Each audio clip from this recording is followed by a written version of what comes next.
Dwight Yoakam.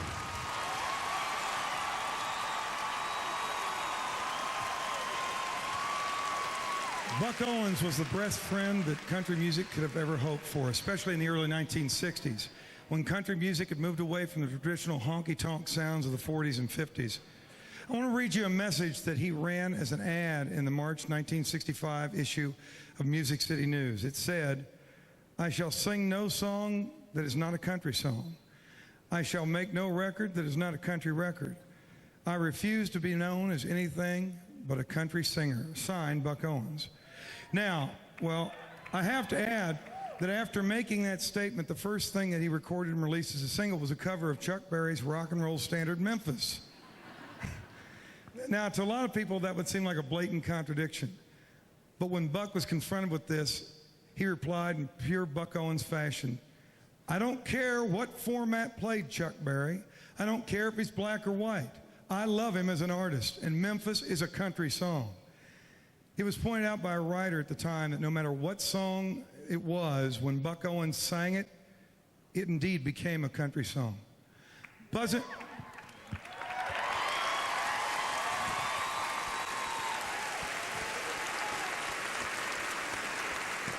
Buck wasn't always clearly understood, but he always meant what he said. Buck always kept his promises to me and the millions of country music fans who loved him. All of us will miss him dearly. Good night, Buck.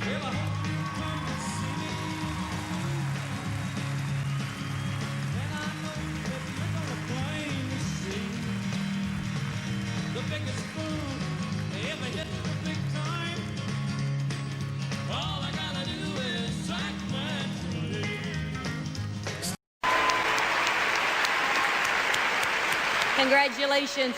Our next guest is the star of the new movie, The Breakup, where he plays a man who still lives with the woman after they split up. They fight, they feud, they flirt, they argue. Boy, sounds about like 85 of the songs I've recorded. In real life, he's a big fan of country music, and he's here tonight as part of a very special tribute. Please welcome Vince Vaughn.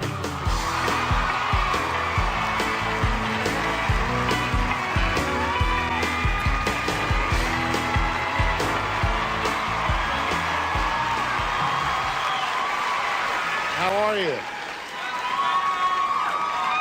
They called Buck Owens a rebel, an innovator, the man in the rhinestone suit who played the red, white, and blue guitar. However, if you want to describe him, any way you want to describe him, he shaped the sound of country music and spun it in a new direction. Buck will be remembered as the man who started the Bakersfield sound, for his early collaborations with his late wife, Bonnie Owens, for his TV star days on Hee Haw, and most of all, for his 20 #1 hits in a music catalog that will live forever.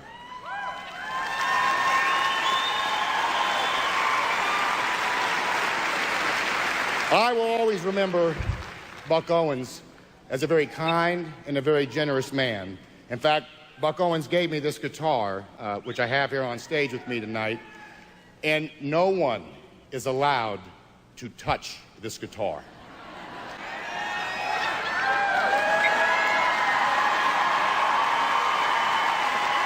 Well, except Brad Paisley, obviously.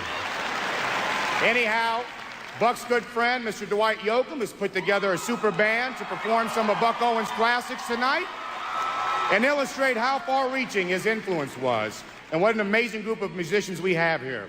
So let's hear it for the boys here. Mr. Dwight Yoakam, ZZ Top's Billy Gibbons, a founding member of the Byrds, Chris Hillman, from Blink-182, now with Plus 44, Travis Barker, and an original member of Buck Band's Tom Bubbly, and of course, Brad Paisley. They're gonna put me in the movie. They're gonna make a big star out of me. We'll make a film about a man that's sad and lonely. All I gotta do is act naturally. Well, I'll bet you I'm gonna be a big star. Might win an Oscar, you can't never tell. Yeah, the movies are gonna make me a big star. 'Cause I can play a part so well.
Well, it's crying time again. You're gonna miss me.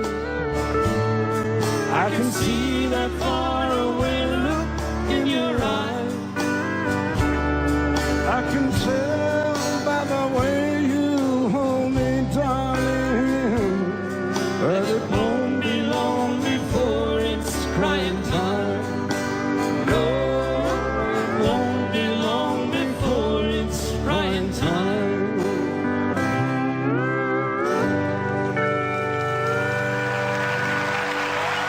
Thank you. We're going to bring somebody to join us now who's going to sing this next song with us, not only for his father, Buck Owens, for his mother, Bonnie Owens, who passed away recently and was also one of the pillars of the Bakersfield sound herself. Mr. Buddy Allen Owens, come on out here.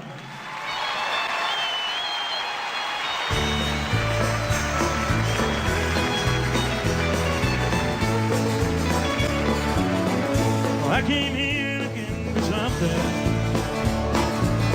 I couldn't find anywhere else. I'm not trying to be nobody,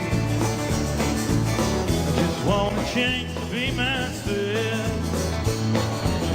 I've done 1,000 miles of thumbing, since I've worn blisters on my heels,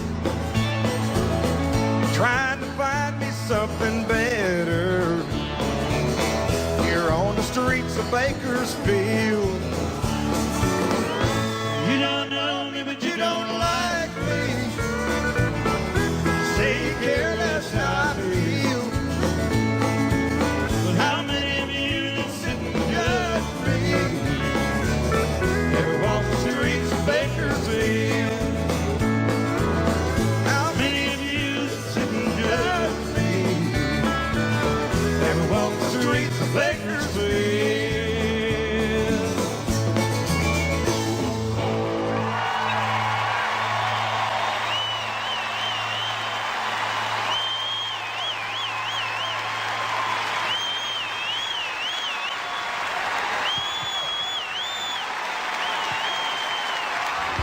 On the 41st music, Stan Hitchcock's Heart to Heart Classics.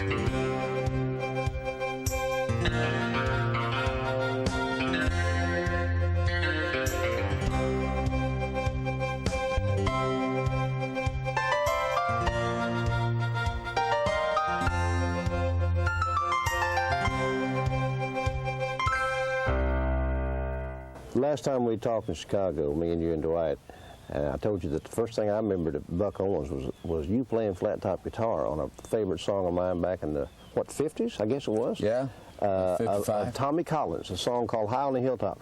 Play me the intro up, because I love the intro that you did on the guitar. Play with me there, ready?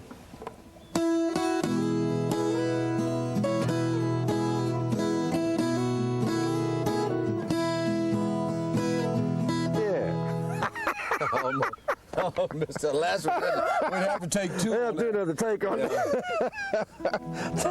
Tommy had a hard time doing that. High on the hilltop. That's a good song. How you doing, Buck?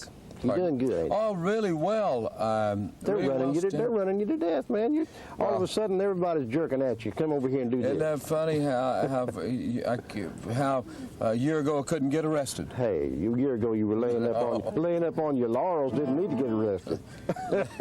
Laying back in the weeds, as the old boy said. Well, I'm really glad to be here and glad to see an old friend like Stan. Older I get, the more dear Yeah, I know. Old friends Yeah, become. I agree. Saw Mr. Monroe, Bill Monroe, just Saturday night at the Grand Ole Opry. I heard you on the opera say, sounded good, son. And thank you. And I got to see him, and I've always been an admirer of his. Yeah. So, getting to see old friends and things get...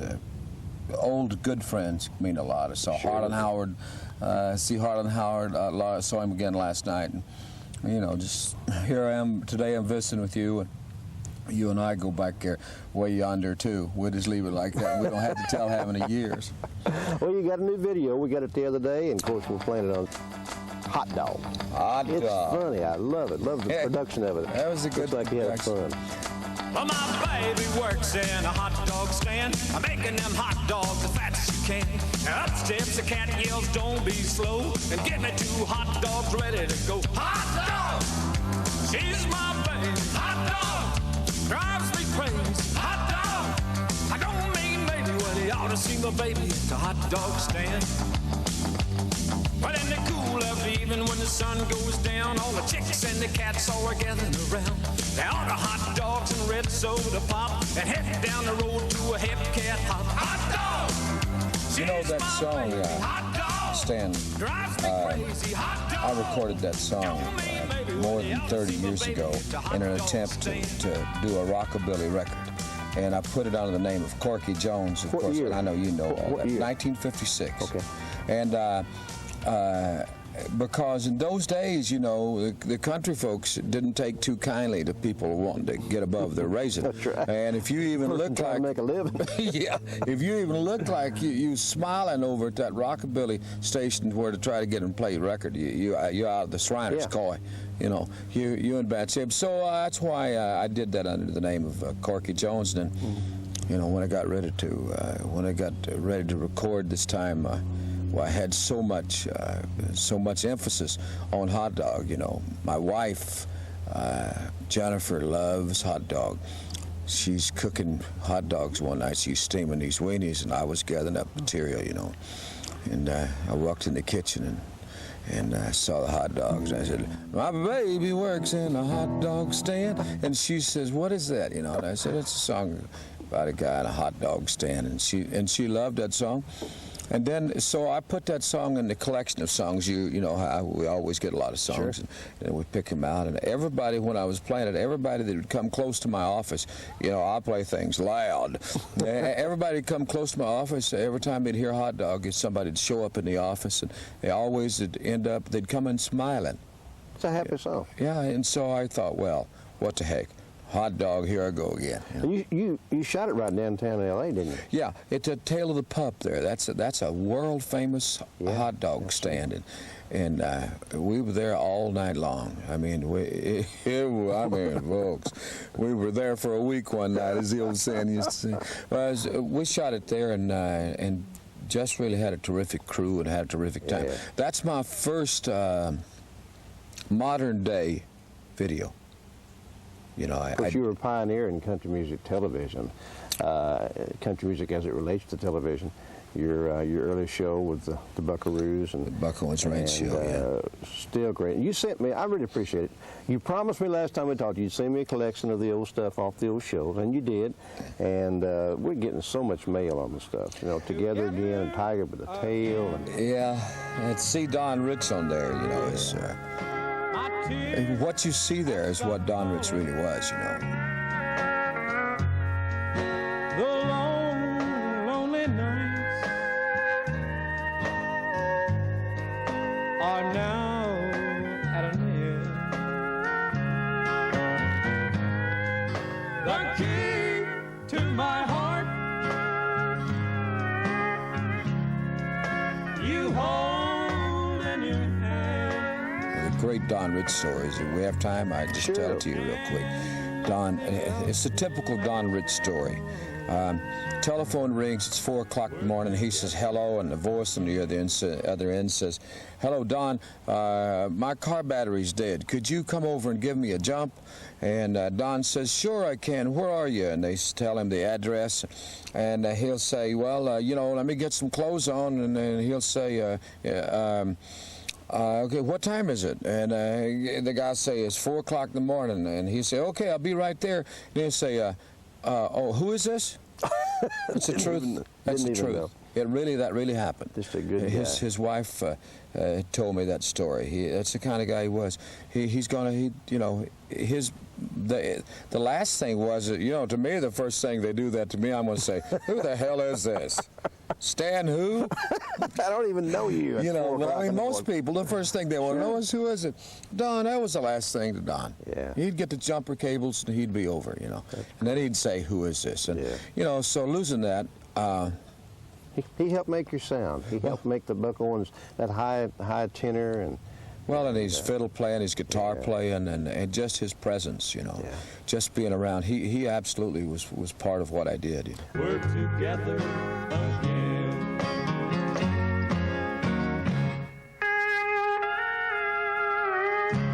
Don Rich was killed in a motorcycle accident. 1974, Stan. And that had to be a great loss to you personally as well as musically. Well, Stan, it sure was. You know, I think it was a great loss for the world. I used to say about Don, he's the only guy in the world that could live next door to me, you know. but Don Rich would be the kind of person, you know, simply put, that you'd want to live next door to. Sure. And I'd probably tell you, you know. But we had great times and had a great band, and we made a lot of fine records. You know. I got the hungry for your love, and I'm waiting in your welfare line. All right. Stan, What do you got here, son? can you read that? Yeah. What does that say? To Stan Hitchcock. Friends are forever since 1958. Your friend Buck Owens, September the 12th, 1988. That is fantastic, man. I appreciate it so much. Thank you, Stan. It's my pleasure. Oh, that means something to me.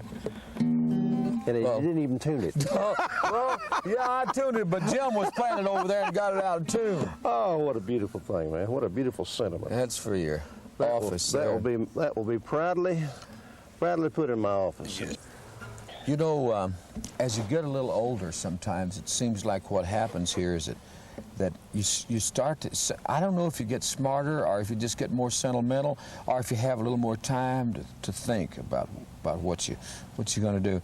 But I start trying to think of, here in the last 2 or 3 years, Shel Silverstein once had in one of his songs, Nashville ain't much on the living, but the hell on the dead. That's right. You know, but it ain't only Nashville. It's our whole society. Where, you know, after the guy's gone, and say, "Boy, that sure was a good guy."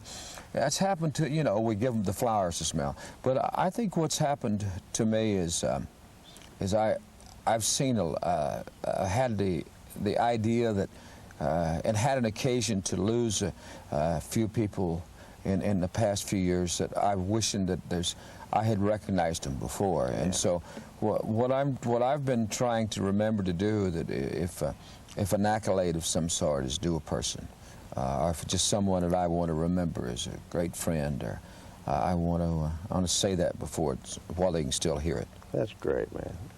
So I wanted to bring you the guitar because you and I kind of we go way back yonder, and I shouldn't have put 1958 on there because now they know. They know just how old we really are. Now they know 30 years. Well, I'm glad you like that, and I love it. you know, That's great. play it in good health.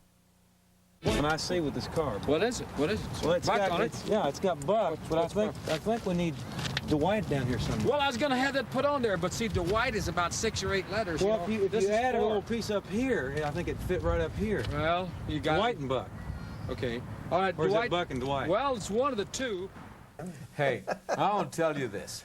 Not long ago. This is the truth. This ain't no lie. No, it's a true story. I got witnesses to it. Listen, not long ago, I Witnesses you know, to it. Dwight had a. Man's been in court a lot. You can tell that. No, Your Honor, I got witnesses to Oh, it. don't listen to this guy. You know, Dwight had this album, this Guitars and Cadillacs, you know, big hit song.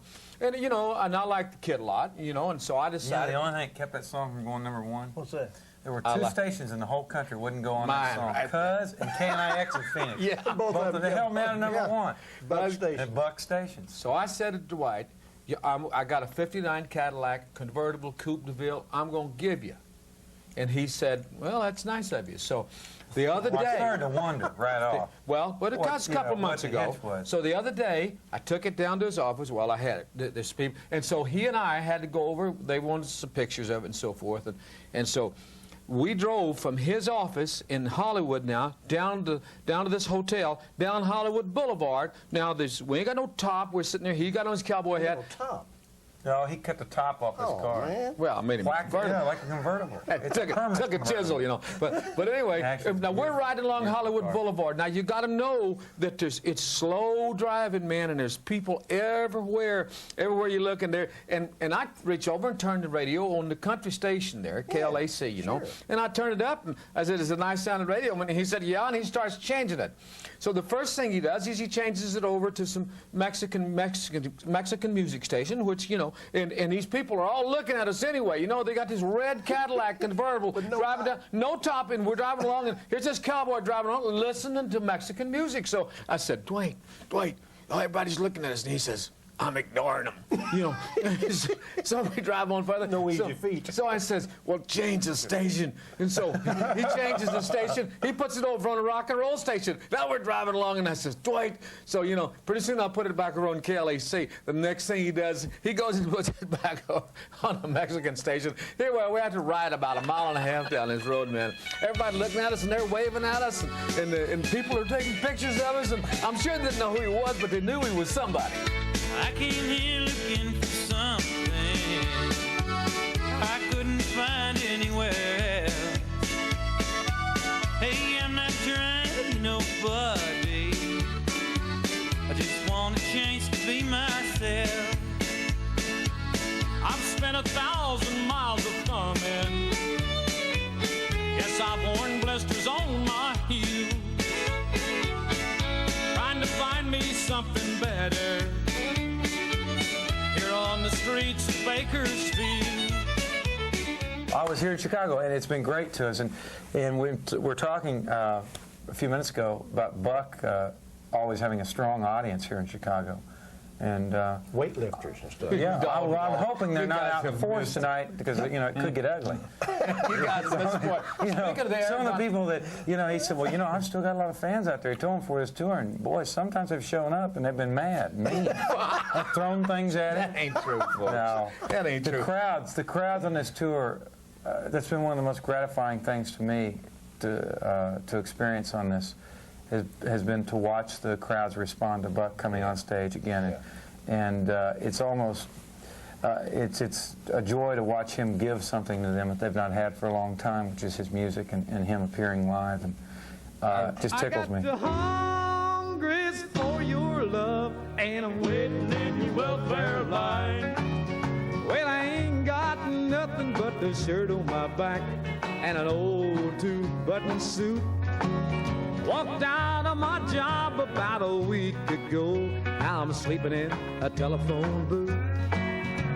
I'm gonna follow you anywhere, everywhere you go. I got the hungries for your love, and I'm waiting in your welfare line. The first time I ever heard Buck Owens' name was not as a singer. I was in the Navy, stationed down in Beeville, Texas, man, and I loved, of course, I'd always loved country music, but I bought a record by Tommy Collins called High on a Hilltop, and it had the most dramatic guitar intro on it, man. People don't know that. Dun, dun, dun, dun, dun, dun, dun, dun. The twin string, he played a single string and had a drone string open, man, and it was so good, and I had to find out who it was, and it was him. He was playing other people's... it was old Corky Jones. Yeah, he was playing guitar on somebody else's record, but it was great. Tremendous guitar. In fact, he's doing a little solo work on the live shows. He's playing some guitar intros, and you're taking that tiger by the tail, aren't you? Yeah.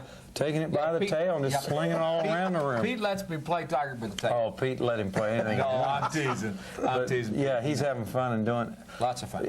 You know, didn't you introduce Don really to guitar playing? Don Rich? Well, Don Rich was a lead fiddle player. Yeah, Don Rich was a fiddle player. I never knew he played guitar at all, lead guitar at all. And his mother used to bring him to the TV show, and she'd always say to me, she said, "Why don't you let Donnie play the guitar?" You know, well, and then as Don got kind of like me, got a little heavy out in front. I think he got a little self-conscious if he could get that guitar up in front of him. That's why I want to play the guitar, by the way, so I don't have to. But Don originally was a fiddle player, and then he took up the guitar, and then as he got more and more, pretty soon he did me out of my job. Again, my tears stop falling. The long, lonely nights are now at an end.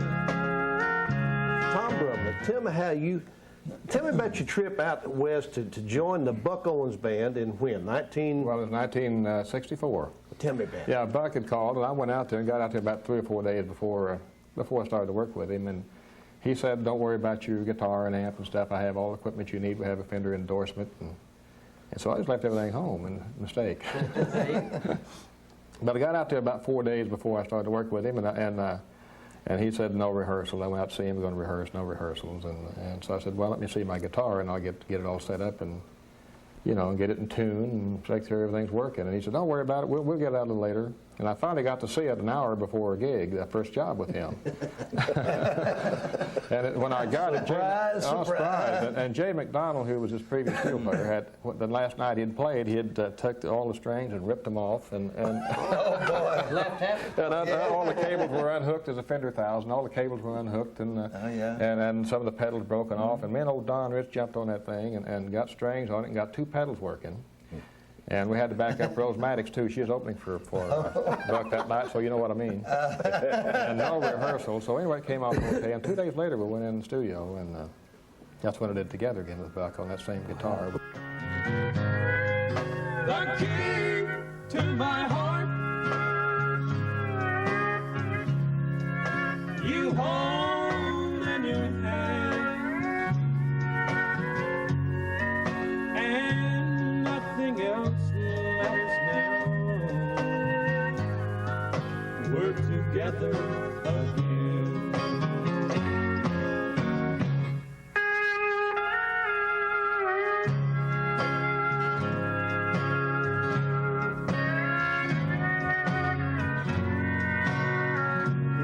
When I think of great moments in music, in my mind, Together Again was the most glorious steel guitar turnaround that I'd heard. And when I heard it the first time, it just absolutely blew me away. And it still does today. My goodness, thank you. Boy. Show it to us. Show it to us. Yeah. Yeah.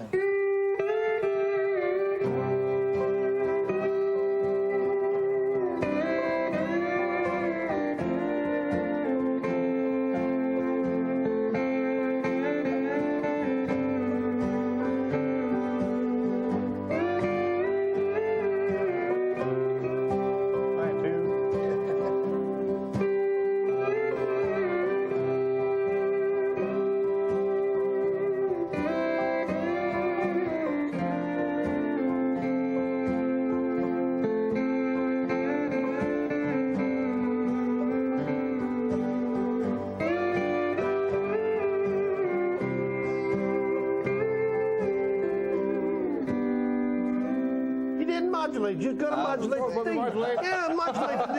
Go on, we can do it. I worked on this for a month.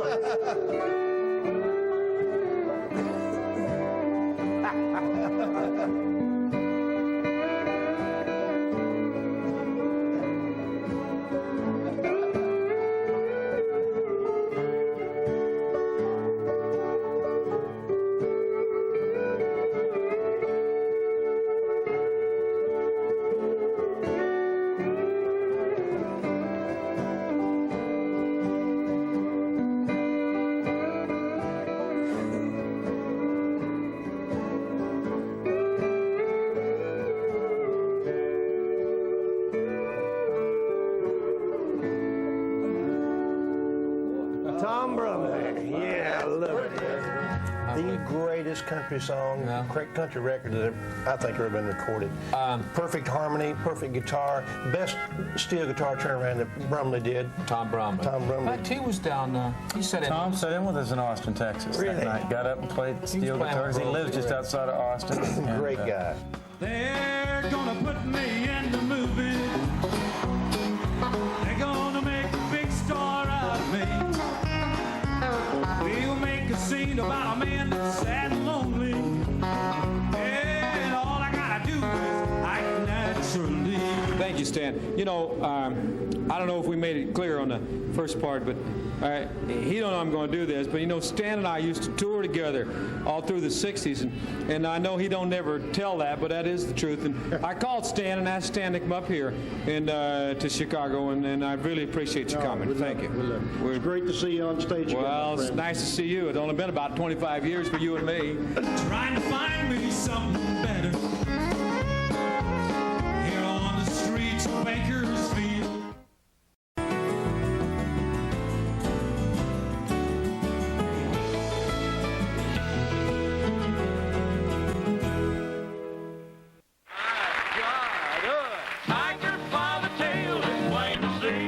He raised honky-tonk to a new level. Buck's music was so present and so immediate. His poetry is so immediate. That's what fascinated me. Looks like I've got a tiger by the tail. Well, I thought the day I met you. His Texas shuffles broke hearts. It was real honky-tonk music. And yet it was real joyful music, too. You'd be crying in your beer and feeling great about it. Looks like I've got a tiger by the tail. I've got a tiger by the tail. It's plain to see. While his rock-flavored riffs blew down the house. He told me, he says, Loretta, I have never seen nobody leave because the music's too loud, but I've seen them leave when they couldn't hear the music. Looks like I've got a tiger by the tail. I've got a tiger. Buck Owens pulled himself out of poverty and grabbed a hold of a piece of music history. He's a rebel who turned his back on Nashville and did things his way. The thing that Buck has on his side is he's timeless. His music is timeless. It's a part of the fabric of America. It's a part of the fabric of the world, that he's a true world-class musical citizen.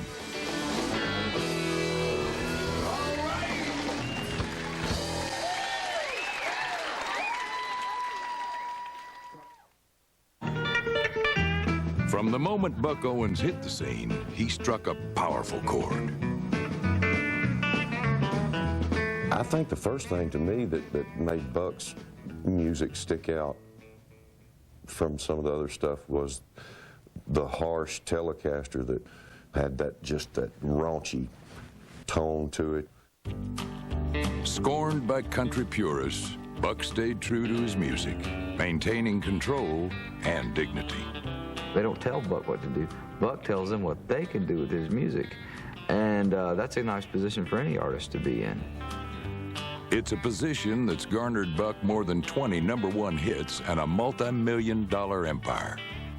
A far cry from a dirt-poor beginning more than 70 years ago in a small Texas town. Just south of the Red River, on the Texas border, lies the town of Sherman. Just outside of Sherman, on August 12, 1929, Alvis and Macy Owens welcomed Alvis Jr. into the world. By the time the boy turned 4, he'd renamed himself Buck, after the family mule. The Owens sharecropped their land, trying desperately to make a living to support their 4 children.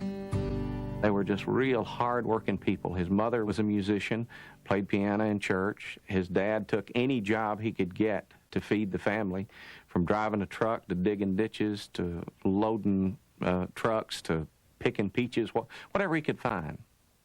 What I remember about Texas was mostly being cold and a lot of times being hungry, never enough to eat, working in the fields. Throughout Buck's childhood, the Great Depression devastated much of the country. Thousands of families headed west, fleeing the Depression, dust storms, and ultimately starvation. In November 1937, the Owenses left Texas behind them. Where they loaded 10 folks in a Ford sedan and took off to, gonna go to California. They got as far as Mesa, Arizona, and I think the car broke down and, well, we'll just settle here. Life in Mesa wasn't easier than life in Sherman. Buck toiled alongside his parents in labor camps to help earn money for food and rent. Would I like to do again? No, I wouldn't like to do that again.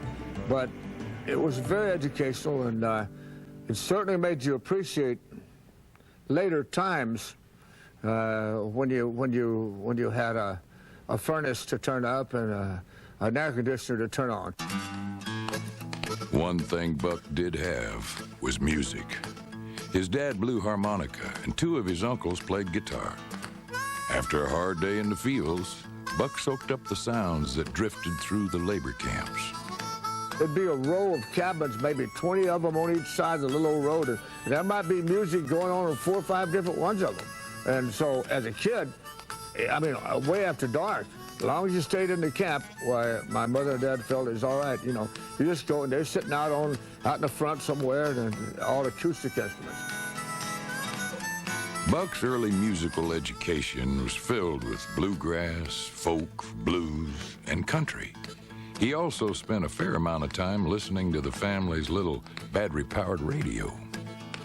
Buck listened to some of the big powerhouse stations across the border in Mexico, the million-watt stations down there, and he heard a lot of Bob Wills, Spade Cooley, people like that with the Western swing type music. But Buck was always interested in all kinds of music. When Buck turned 13, he quit school to work full-time. At 6 feet, he shouldered a man's workload and earned a man's pay. The same year, his parents gave him a mandolin, and soon after that, a guitar. The first old guitar was a guitar that my daddy brought home one night. Didn't even have all the strings on it. And but I plunked on that. They told me that I even slept with it. So I loved music right from the start. His sister Dorothy described Buck as like a sponge. He listened to every bit of music he could. He invited musicians into his house to play and would sit there and watch every move they made. In 1945, Buck teamed up with a young guitarist named Therrell Britton. Billed as Buck and Britt, the duo landed a 15-minute radio show which they gladly played for free. Buck played everything from polkas to sambas to country, while learning other instruments including saxophone, fiddle, and steel guitar. He ached for more than his 15 minutes of fame and took any other gigs he could get. You'd play every schoolhouse and honky-tonk and anything else you could gather a crowd in, and you'd play that area until it kind of dried up, and then you'd move on to the next town, and that's kind of what Buck did. About the age of 16, 17, I started playing around in the little honky-tonks. I found out that there was a song called, this is called the Big Fat Mama Blues, where it goes, I want a big fat mama to tell my troubles to. I want a big fat mama to say, a little skinny guy won't do, and so forth. Then the next verse was, well, she's warm in the winter and shady in the summertime. Buck got a regular gig playing steel guitar for a group called Max Skillet Lickers. Soon after joining the band, Buck met a young singer named Bonnie Campbell. Well, I fell in love with her about the first time I ever saw her. She was given up to be, as everybody said, the prettiest girl of the bunch. I interviewed Bonnie one time, and I said, so about that time you fell in love with Buck Owens? She said, no, Buck and I fell in lust. And they did. And when she was married, I think she was 4 months along with their first child. By 1950, Buck and Bonnie had 2 sons, Buddy and Michael. The few dollars Buck made performing wasn't enough to support a family. Buck realized he'd reached his financial and creative limits in Arizona. While working in labor camps throughout the Southwest, he became familiar with a town called Bakersfield. 100 miles north of Los Angeles, its oil rigs, farmland, and rough and tumble ways reminded Buck of Texas. The city was home to other Dust Bowl refugees, as well as a rising number of country musicians. In 1951, Buck and Bonnie packed up and moved their family to Bakersfield. This program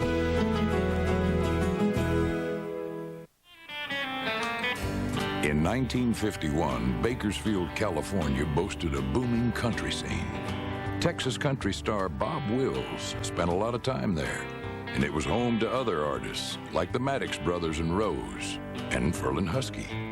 It was the ideal place for young upstart musicians like Merle Haggard, Wynn Stewart, and Buck Owens. I've often thought of Bakersfield as almost like to country music what Liverpool was to rock and roll music with the Beatles.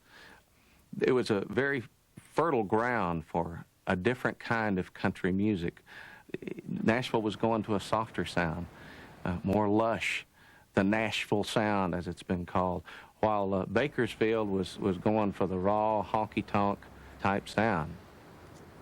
Buck quickly met several musicians, first steel guitarist Dusty Rhodes, and then Bill Woods and the Orange Blossom Playboys, the house band at Bakersfield's top country music spot, the Blackboard.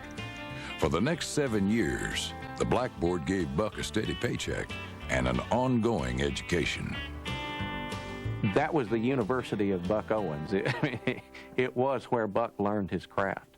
He learned how to entertain a crowd. He learned how to pick a guitar with a high treble sound, and a Telecaster guitar, which he bought from Bill Woods. He developed all that right there in that one building.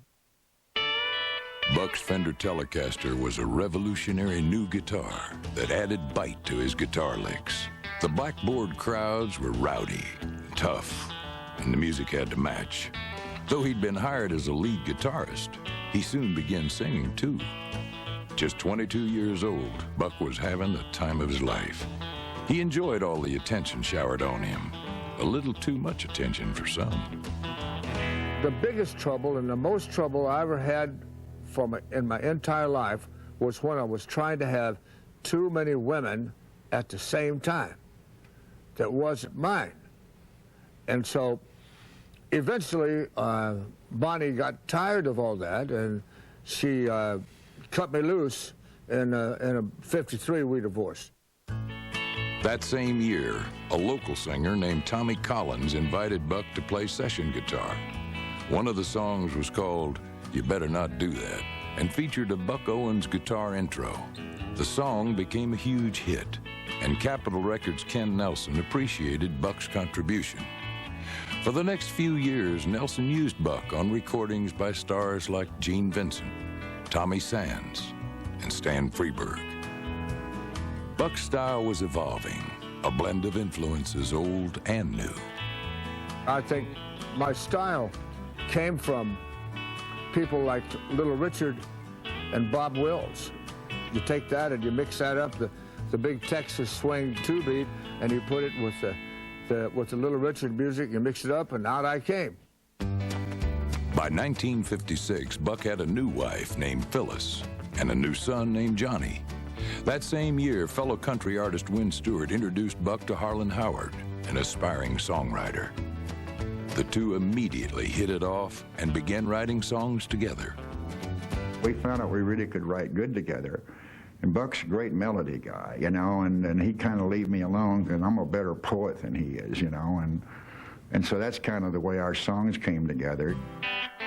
The two co-wrote and published several songs. Then in 1957, Capitol recording artists the Farmer Boys asked Buck for some songs for an upcoming recording session. After Ken Nelson scheduled Buck to play on the Farmer Boys session, he discovered that Buck's songs had been chosen over those he had submitted. He got so angry with me, I thought he was going to throw me out of the building. And he used me on lots of record sessions, you know. I didn't want to lose that. I mean, that would hurt me really bad. After Nelson calmed down, he realized that in Buck, he had a gifted writer, singer, musician, and performer. That same day, Nelson signed Buck to Capitol Records, and a few months later, they entered the studio for Buck's first solo session. Inside the walls of the Blackboard, Buck was the leader of the band and called all the shots.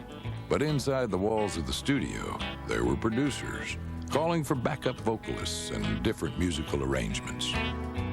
They went in and kind of cut Buck doo-woppy, and it just totally wasn't Buck. And Buck realized that, and I think Ken Nelson realized that. The first singles were just sort of disasters. From that second on, I never did anything I didn't want to do. Any way I didn't want to do it. If I didn't like it, if I didn't want it, I didn't have it. Frustrated by the failure of his first recordings, Buck accepted his friend Dusty Rhodes' offer to partner in a radio station near Tacoma, Washington. In 1958, Buck moved north and began learning the radio business, working as a disc jockey. He also performed locally. Far from California, he considered severing his ties to Ken Nelson and Capitol Records. I wrote him a letter from up there, and I said, if you don't want me on Capitol anymore, would you please send me a release so I could go somewhere else and apply my trade? And he turned it over and back of it and said, no, we want you. Just tell me when you want to record. At the end of 1958, Buck cut 4 original songs his way. In the spring of 1959, he had his first hit, a ballad called Second Fiddle, which reached number 24 on the Billboard charts. Back in Washington, Buck hosted his own live TV show featuring local talent, among them a housewife-turned-singer named Loretta Lynn. Dusty Rhodes introduced Buck to another young local talent, a fiddle player named Don Rich. He brought him in and said, I found us a fiddle player. And I said, oh, fiddle player. What are we going to do with him? Well, we're going to let him play with us in the barcade, you know. And I said, Dusty, what are you doing? You're spending $20 and you hired the guy already and you don't even ask me? And so, you know, he finally said, look, if you don't like him, I'll pay the $20. Well, of course, I fell in love with him. He was a great young talent, 16 years old. Great success is often nurtured by great relationships. In Harlan Howard, Buck had found a brilliant songwriter. In Don Rich, he had found a gifted musician. Now it was simply a matter of time. Buck scored his first top 10 record, Under Your Spell Again, in the fall of 1959. The next year, he moved back to Bakersfield. In the fall, an Owens-Howard composition peaked at number 2. Howard wrote the song after he and Wynn Stewart visited a friend whose wife was in the process of moving out. We're sitting on a couch watching her go in and out with TV sets and clothes and all that, and they're not speaking, of course. And finally, a few minutes went by, and then he looked at Wynn and I and said, go ahead and finish your beer, guys, but you'll have to excuse me, I think I've got a heartache. And he walked out. And so I told Wynn, and when we got in the car, I said, my God, Wynn. I said, that was dramatic as hell. I mean, this guy was losing a gorgeous woman. They're breaking up. And he says, excuse me, I think I've got a heartache. I said, what a title.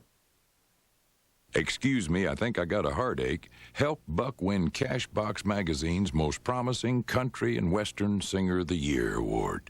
In January 1961, Capitol released Buck's self-titled first album. It featured several Harlan Howard songs, including Above and Beyond.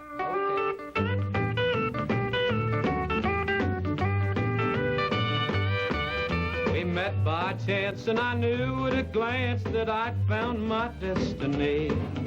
Well, I'd like to carry you off and marry you if you will agree.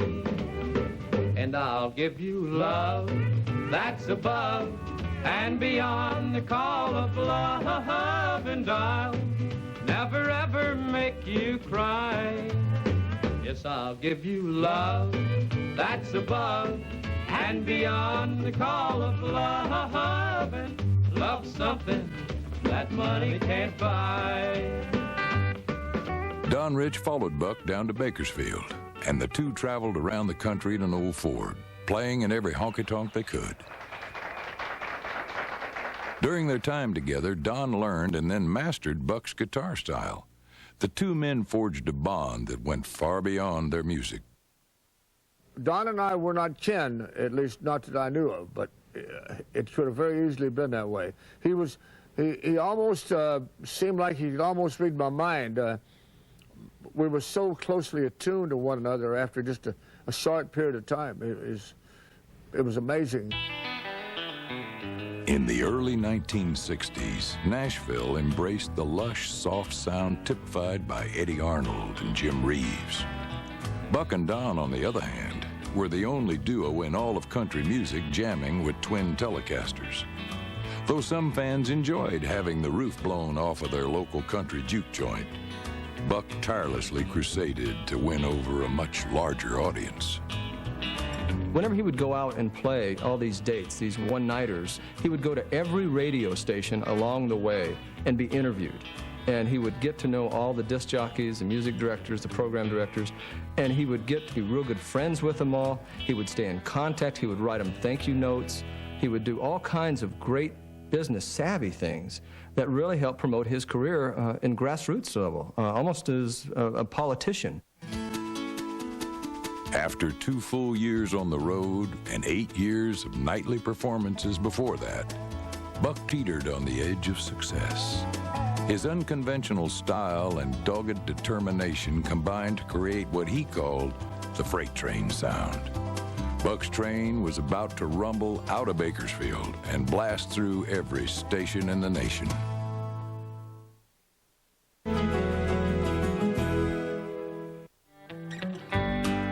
In the spring of 1962, Buck Owens scraped together enough money to hire a few more musicians.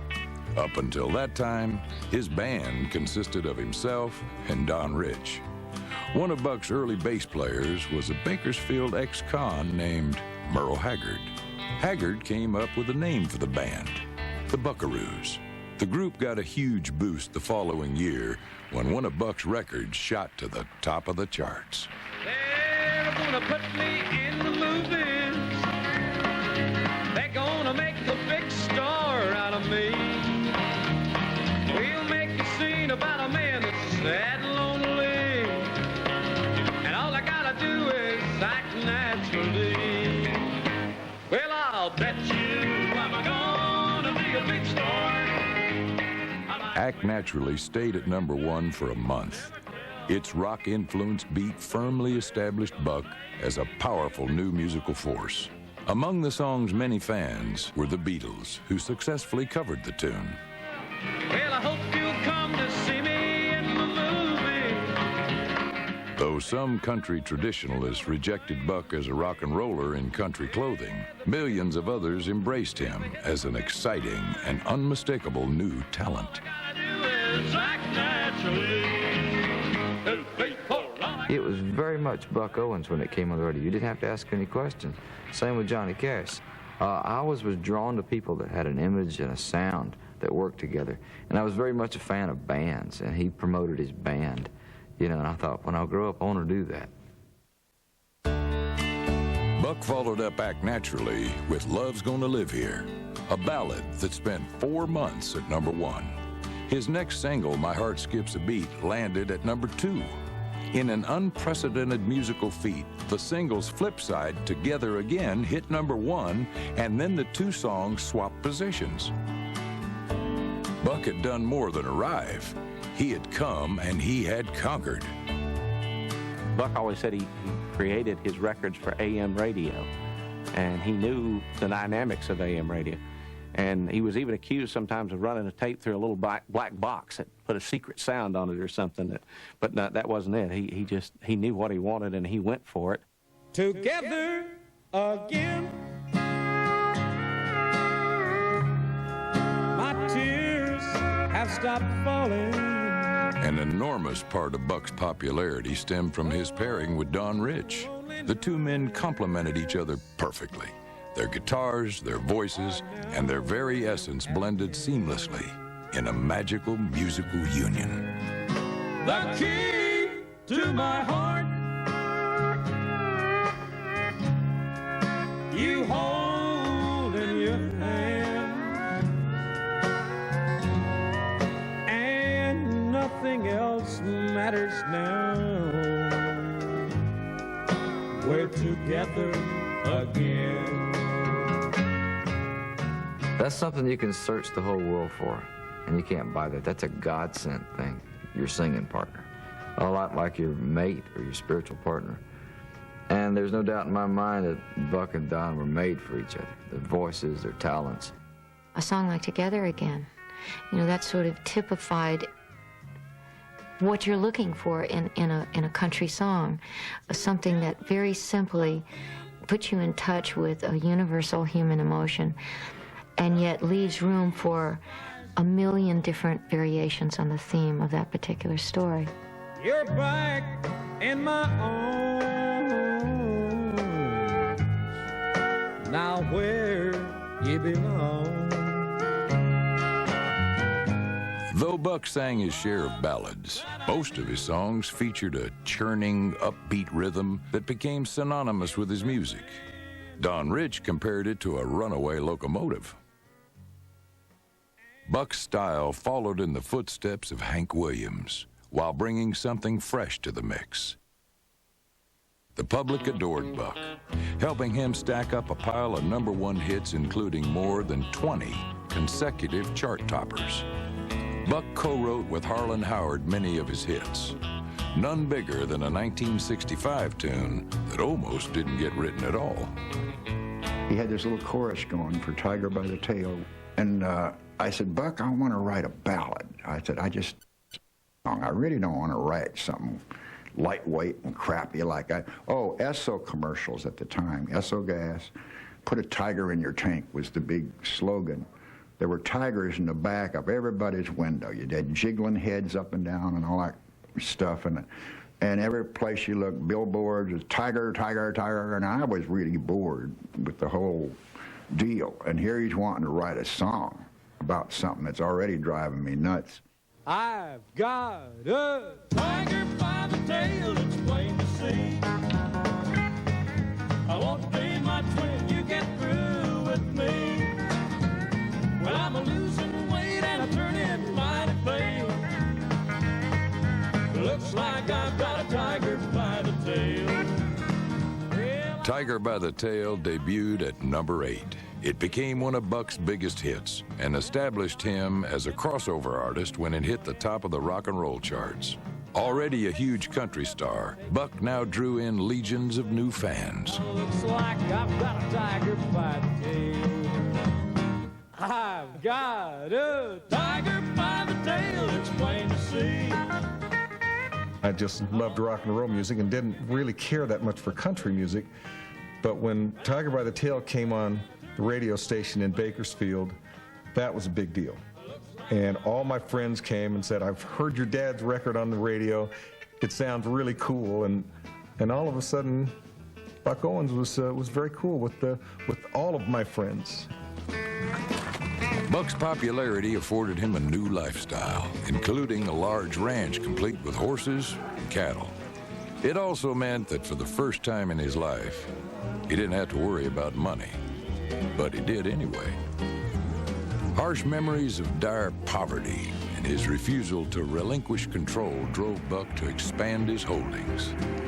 He ran a successful publishing company called Blue Book Music, whose primary income came from the songs of two stars, Merle Haggard and Buck Owens.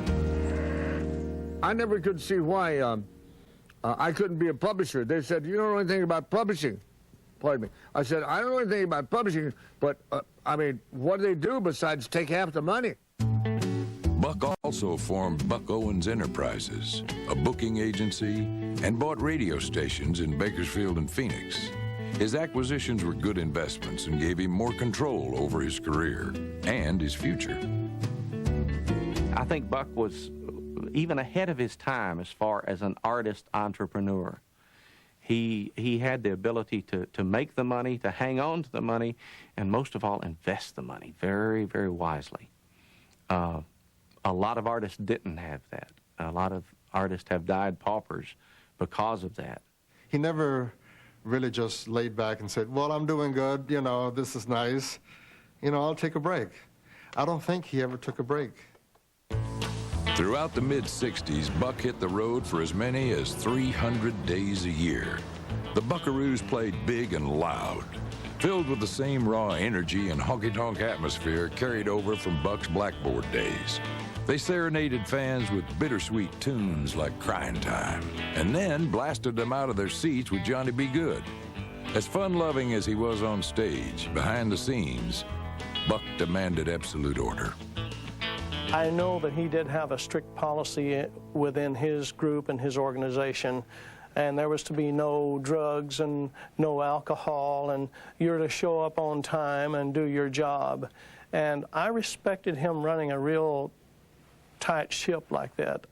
At a very early age, probably one of the first goals that he set for Mike and I were to, he said, I will give you guys $500 if you don't smoke until you're 21. And so we'd never smoked. And it wasn't the money, it was just he thought it was the right thing to do. Buck parlayed his business savvy and talent into a phenomenon that drove country music to new heights. Though already achieving rare artistic and financial success, some of Buck's most remarkable accomplishments lay just ahead. Yo, this is your boy Chop from A&E's New... Hi, everybody. I'm Buck Owens, and welcome to our show. Buck Owens' dominance on the radio spread to television in the mid-'60s. The Buck Owens Ranch TV show featured his son Mike as the show's announcer and his other son Buddy as a regular performer. On radio, the hits kept coming, making Buck a regular at the top of the charts and making the Buckaroos one of the country's most popular acts. For a once poor country boy from Texas, one of the pinnacles of his entire career came in March 1966 when the Buckaroos performed at Carnegie Hall.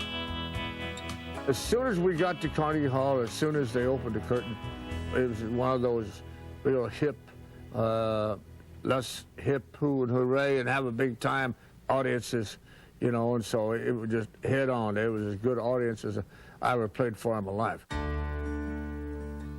Buck's rejection of Nashville in favor of Bakersfield and his love for rock and roll kept him outside of country's inner circle. While it may have cost him some career opportunities and a few more dollars in record sales, his versatility attracted a broader audience. Few country performers played San Francisco's legendary rock arena, the Fillmore. Buck played 2 shows there in 1968. The same year he played for President Lyndon Johnson at the White House. We were put in the middle of kind of a rock scene, but the other artists and the people loved Buck, and they loved what he did. So it was interesting, to say the least. While Buck's career peaked, his personal life took a hit. After 12 years of marriage, he and his wife Phyllis had grown apart.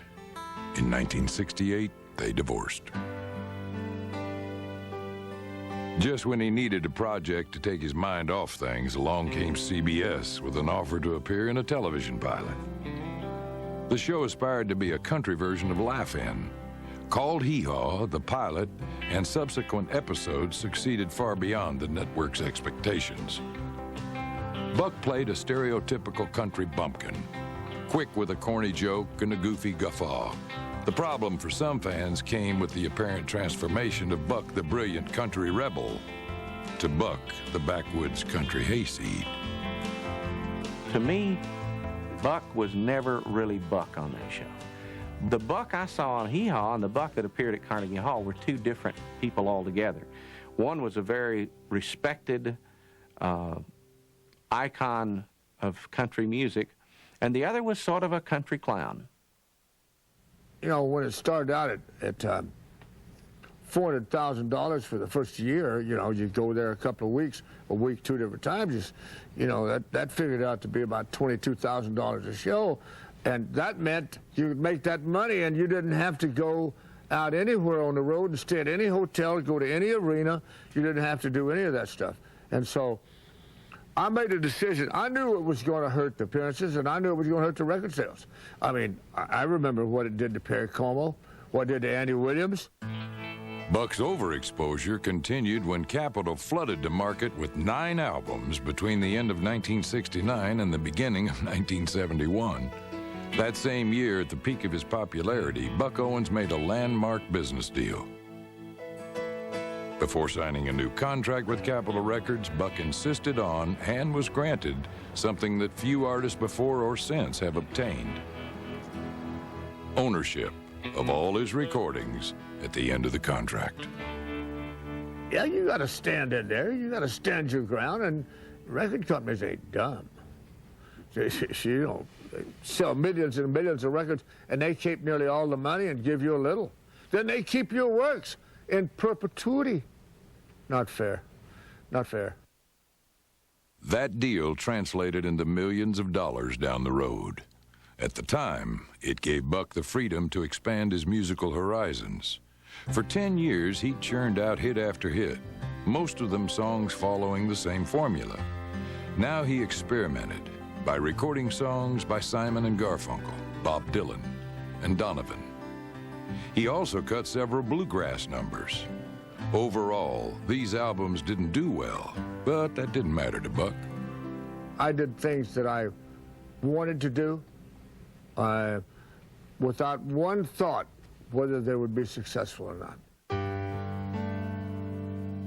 After a decade of unprecedented success, Buck experienced his first downturn. His days of #1 hits were over, and the biggest blow was about to come. On the morning of July 17, 1974, Buck's son Michael called with some tragic news. Don Rich was dead, killed in a motorcycle accident. First, you can't talk. First, you can't talk. I mean, this is a brother. It's a son. It's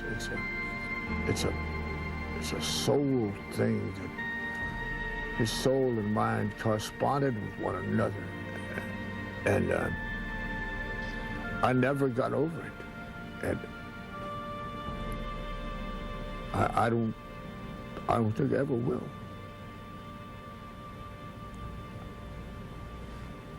Maybe in the next world.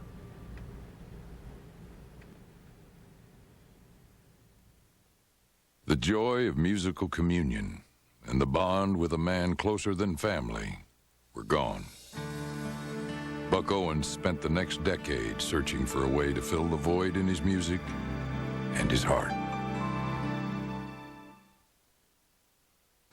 I hear This young man here is named Don Rich. And let me tell you that he undoubtedly is one of the most inventive young men, one of the finest young talents that I've ever seen. In fact, Buck Owens and Don Rich were the closest of friends and the ideal pairing of musicians. Their twin Telecasters and perfect harmonies defined the Buck Owens sound. Don's death in 1974 left Buck devastated. Buck basically, I think, had a nervous breakdown. I think Buck went a little crazy. He didn't know how to handle it. And he was never the same after that. It changed his whole life. For a while, the Buckaroos continued performing. But every time they took the stage, it was a painful reminder that Don wasn't there. I searched everywhere, trying to find something or somebody or something to heal the great hurt and the hole that it left in my heart. And to this date, the hole and the hurt is still in my heart. Buck tried to regain some spirit in the recording studio, but the few albums he cut weren't up to his old standards. He continued with Hee Haw, becoming a far different icon than the one who'd revolutionized country music. We lost Buck Owens during that period. If you ask somebody from that period, and that generation, they'll say, oh yeah, the guy on Hee Haw. And it became kind of tough to watch him because he had no motivation to do anything. And I think that there for a while, Mike and I were pretty much all he had. And so we played a lot of golf and a lot of tennis, and that was about his only release. Buck quietly married longtime friend Jennifer Smith in 1979. Other than Hee Haw, which he continued until 1986, Buck kept a very low profile. I had tried to get Buck to go out on the road and do a few things once in a while. I'd go into the office and I'd say, let's go somewhere and play for a weekend. He'd say, well, I'll let you know. Then, in the spring of '86, Buck heard echoes of himself in a new young country singer named Dwight Yoakam. Yoakam wrote a song called Little Ways as a tribute to Buck, the man who had most influenced him musically. All I ever wanted to do was express my enormous admiration of Buck Owens to him in as personal a way as I could. In 1987, Yoakam sought out Buck, wanting at the very least to meet him and hoping that he might be able to convince him to come out of retirement. I immediately liked him. We immediately hit it off really well, and he reminded me he could have very easily, you know, he could have been one of my sons, and he kind of like a young Mustang, you know. Dwight talked Buck into joining him on stage at a nearby county fair. After all that had happened, and all the years that had passed, Buck finally was back on stage. We sang 3 or 4 songs, and the audience, you could tell, you know, sometimes how you could just tell. I mean, it was just kind of like an electric moment, you know. The two stayed in touch, and in 1988 performed Buck's The Streets of Bakersfield for a television special. Buoyed by the crowd's enthusiastic response, Buck encouraged Yoakam to record the song. Just after the performance, Buck said to me, Dwight, I think we're on to something here. I think we ought to cut this. Don't want to tell you what to do, Dwight. I said, Dwight, I think if you cut that song, if you and I cut that song, I think it'd be a #1 song for you, something you never had. I said, okay, sounds good. And if you're recommending it, you know, I'd be nuts not to listen. Hey, you don't know me, but you don't like me. Say you care less how I feel. But how many of you that sit and judge me ever walk the streets of Bakersfield? It deals with the itinerant nature of country music, and the itinerant nature of the population that came from Arkansas, Oklahoma, north central Texas, where Buck's family came from, to the West Coast, across the Continental Divide, into that blindingly golden light that was the end of the rainbow. Like so many of his other business moves, Buck was right on the money with The Streets of Bakersfield. It hit #1. I'll forever be in Buck's debt for that song. First #1 single that I ever had. With Dwight's encouragement, Buck came out of retirement and launched a second career. Together again, my tears have stopped falling. One of his proudest achievements is his Crystal Palace in Bakersfield, where he performs every weekend. Costing more than $7 million, the theater, restaurant, and museum are Buck's way of thanking his fans. On Friday and Saturday nights, he lets people into his living room. And he doesn't get up there and do a show. There's no set list. And he does Hank Williams songs and Merle Haggard songs and whatever. And he does requests, and it takes him back to the blackboard days. And people get up and dance, and he hollers out, calls them by name, and celebrates their birthdays and their anniversaries, and it's gone full circle. Buck overcame several challenges in the 90s. He beat a bout with throat cancer in 1993, and then, in 1996, was inducted into the Country Music Hall of Fame, something long overdue according to thousands of Buck's devotees. Now in his 6th decade of performing, Buck thrives on serenading his wife, Jennifer, and continuing to make folks smile. His plans are simple: to continue doing what he does best as long as he's able. I hope he's singing till he's 150 years old, you know. We need heroes and legends to be around and be visible, and we can see them and touch them and know that they're real. He preserved a real cool piece of heritage, not only for country music, for American music. And had he not been that savvy, it would have probably been taken away from him and lost along the way. He was a guy that kept up with it. We're together.